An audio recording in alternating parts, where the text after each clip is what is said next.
Sportsnet today, Sportsnet 590, The Fan. I am Ben Ennis. You can follow me on Twitter at BennisSnet. And the music means that it's time for a little peek into the Rohoman Empire. I'll give him a second to get his headphones on. It's a long jog from the update booth into here. Always out of breath. Geoff Rohoman. Hello, Jeffrey. How are you, man? I'm well. Excellent. How are you? I can't complain. I probably could, but I'm not going to. Good. Yeah. I'm really glad you made that decision. Yeah. I kind of want to start on the Oscars. We go through your tweets. You can follow Geoff as well at Roho590. And you had, I think, actually only like 2 Oscar tweets. I lasted about 30 minutes into which is surprising. Yeah. No, you only really? Yeah. That seems like it's right up your alley. Not? I watched what's his name? Seth MacFarlane's monologue, which I thought went a bit too long.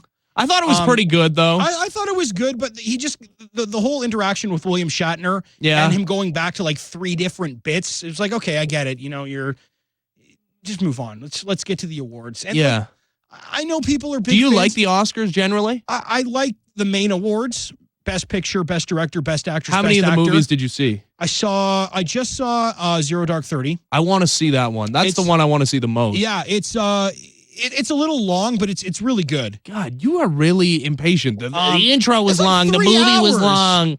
What do you have to do in your life that you can't spend 3 hours at a movie? I was hoping to knock off like 2 or 3 of the movies leading into the Oscars. Yeah, I was like, dragging on. Well, I can't watch anymore now. Yeah. I watched Django.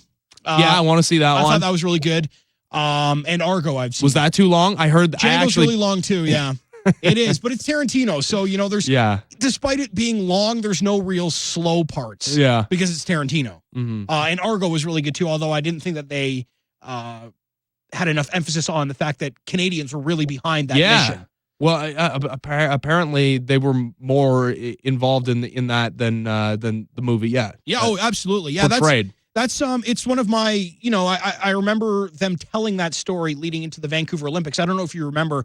But I think it was Tom Brokaw did a 10-minute piece on the news explaining Canada to Americans because Americans are so ignorant about Canada and Canadian history and stuff like that. And they focused a big part on that exact story and how, how much Canadians were involved in rescuing those people out of Iran at the time. Yeah. I didn't think that there was enough emphasis on the fact that this was a lot of it was due to Canadians. So you did see the movie? Yeah. Oh, yeah. Yeah, no, I did. Those were the 3 that I saw. That's pretty good. Yeah. I've seen none. Did you see them in theaters? Here's my problem. I don't go to theaters. Yeah. Here's the reason why. I have a strong distaste for humans. I just, and especially like on the weekends, like when you have time off, like at night or on the weekend, there's so many people are all jammed in there. You always got some idiot talking. I've seen people actually have full-length conversations on their cell phone in a movie theater. I have a friend who can't people even kicking on the back of your seat. I have a friend that can't even put his cell phone in his pocket for the movie. Like he's on BBM. Oh my God. During the movie, and it even drives me nuts. It's just it is a distraction. It's ridiculous. Yeah. Do you like the movie-going experience? I don't. I don't like Plus, going to movies. You always accidentally put too much butter on your popcorn. You feel sick. Yeah. Yeah, you drink too much iced tea, and then and you got to go to the bathroom. It's like 3.5-hour Django, and you got to make everyone step on. You got to get everyone gets up, and you got to push your way through to get out of the aisle.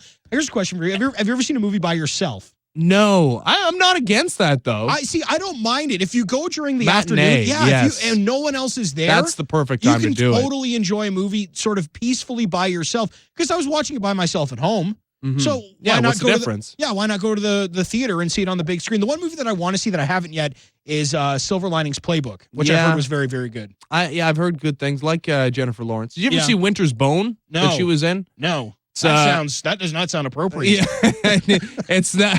It's not like that, Jeffrey, but it's a great movie. But in general, are you an Oscars guy in general? I like like I said, I like the main awards. I like seeing what wins Best Picture. Red carpet thing. Like this seems like you're an American Idol guy. You're a voice guy. I don't like the voice. Sorry. Hold on. You're making me sound bad here. I'm just an American Idol guy. Okay. All right. But you like reality shows. So, I mean, this is almost the ultimate reality show. Have you seen me? I don't care about fashion. That's true. That's all the red carpet is talking about how good people. Look at me. Yeah, I'm wearing a Humber College golf shirt right now. Wait, what does that say? Humber Sports Information? What is that? Sports Information. I don't know. One of our interns who goes to Humber gave me it. He's like, oh, you went to Humber? They gave me a stack of shirts. Take one. I'm like, oh, absolutely. Free golf shirt. You're getting clothing from the unpaid interns. Yep. I mean, that's a scene, man. I never thought about it like that. Yeah, there's a certain line that I think you've crossed. But he had a bunch of them. He works for Humber. They were giving it to him as a thank you, and he's like, oh, here, this is your size. You went to Humber. These, 18, 19-year-old unpaid interns in school are clothing you. And maybe my next shipment of fight shirts, I should. That might just be an indictment of the radio industry, more than you. But oh man, he's Geoff Rohoman. You can follow him on Twitter at Roho59. And he's single. He's single again. Shockingly, we haven't mentioned that yet. By interns. Update. Nothing in that regard. Nothing new. Nothing from the ladies. No. Okay. I was watching movies alone, Ben. Yeah, that's true. The hint should have been there. Yeah. Thank you for bringing it up again. No problem. At Roho590. All right, let's have a look at some of his tweets. If you are driving through TD Bank and you have to get out of your car, then you are a terrible driver. Hashtag Roho Observations. Is this a new hashtag? Hashtag. I just started it for that one. Oh, that's the only one you've used? That's the first and only one so far. I gotta keep it in the back of my brain to start using that. But have you ever driven through TD Bank and you see someone rarely do both arms out, like torso out the window, seat belt off, trying to hit the buttons because they didn't pull up close enough? You know what's shocking to me is when you go through a drive-through, and I did this morning, went through McDonald's breakfast drive-through. Delicious. Oh my goodness. Don't even get me started. Yeah. But you ever noticed right on the wall, leading up to the window, there's scratch marks, scuff marks. It's like a war zone there. How many people are hitting this wall? Apparently, it must happen 5 times a day because it's completely. And they always have the pole there that kind of protects the window. Yeah, that thing's always destroyed. Yeah, paint's always chipped off. That is shocking to me. It's always the rear view mirror height. It's well, my eyes aren't going to hit the wall, so none of the rest of my car must hit it either. I'm surprised we don't actually see side view mirrors on the ground outside of McDonald's drive-thru and stuff like that. They just bust them right off. That is surprising. But it's kind of a sore spot for me because I actually did break off my rear view mirror. Recently? Backing out of the garage. Oh, no. Yeah, so whatever. Oh, Ben. So here's one of your 2 Oscar tweets. Renee Zellweger always looks like she's sucking on a sour candy. Hashtag Oscars 2013. Yeah, a lot of people make fun of her for that. You're just jumping on the bandwagon, right? Her lips always are. I don't know what it is. They're always sort of puckered. She's always sort of sucking her cheeks in like a model type deal. I don't know what her. I think it was Seth MacFarlane actually that made fun of her in a Family Guy episode, and she was an anteater, and she was actually sucking up ants. Oh, really? In the That's episode. Pretty funny. But has she done? I don't know. Has she done anything since Sherry Maguire? Yeah, well, she's in those Bridget Jones Diaries thing, making millions. Yeah. The ladies love Bridget Jones. You know what? If I wasn't single, I'm sure I probably would have seen them, Ben. We would have known about them at least. But I don't want to put a damper on Oscars 2013, but it looks like MC Hammer's been arrested. Is that true? He was arrested, yeah. What happened? I can't remember what the charge was, but he was arrested midway through the Oscars. TMZ broke the story. No, he wasn't there, No, he wasn't there. He might have been watching him at home at his mansion that he blew $10 million No, he doesn't have a mansion. No, he's got in a bachelor apartment somewhere. On the ground level. God, how do you blow through that type of money? Have you ever seen his movie, the biopic on MC Hammer? Yeah. What's it called? Hammer Time? Hammer Time, probably. It's you know the guy from 40-Year-Old Virgin? He's also Carell? in Weeds. And he was he was also in Weeds, and he's Steve on Carell? Not Steve Carell. I don't know. I've never seen Weeds. And he was in The Love Guru. He plays MC Hammer.